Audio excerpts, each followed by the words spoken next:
Happy New Year. Happy New Year na ba? Vlog muna tayo habang nagluluto ako sa kusina. Ang ganda ng tagaluto, oh. Diba? Nakaayos. Okay. Ako yung in charge sa kitchen dahil, syempre, ako ang magaling magluto. Niluluto ko ako. Norwegian food. Norwegian food. Yan. Meat. Hot dogs. Tapos nandito yung potatoes. Tapos meron tayong ganyan. Basta, ganun talaga yung tagaluto lang. Tapos dito naman sa kusina, yun lang yung angst. Pero naman kami magdi-dinner sa sa salas.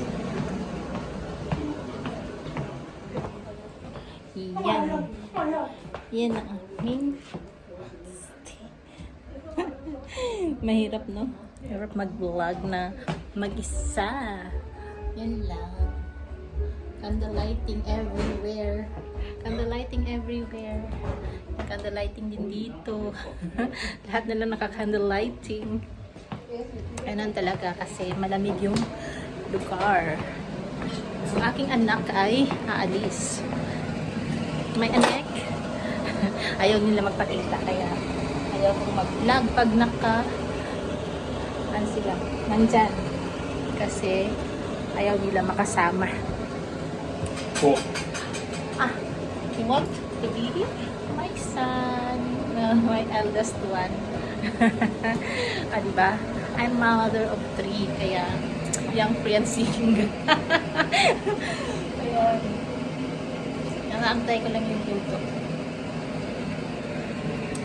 So, sana maayos ang natin, ang New Year at okay ang lahat.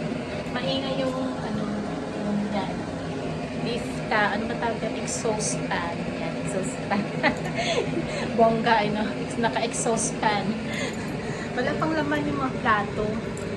Meron kasi akong Christmas little glass para sa mga whiskey.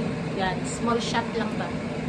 Tapos meron din para sa talagang wine.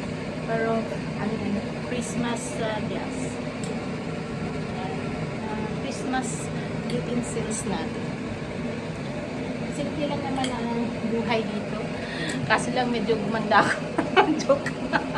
Ganun talaga ako, ha? Pasensya na. Makulit. Makulit, brilliant.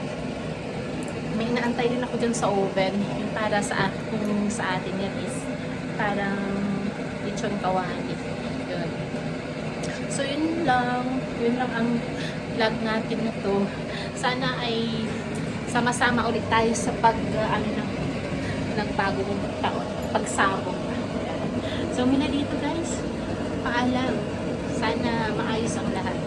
Maayos ang mga buhay-buhay natin sa bagong taon. So, mula dito. Bye-bye.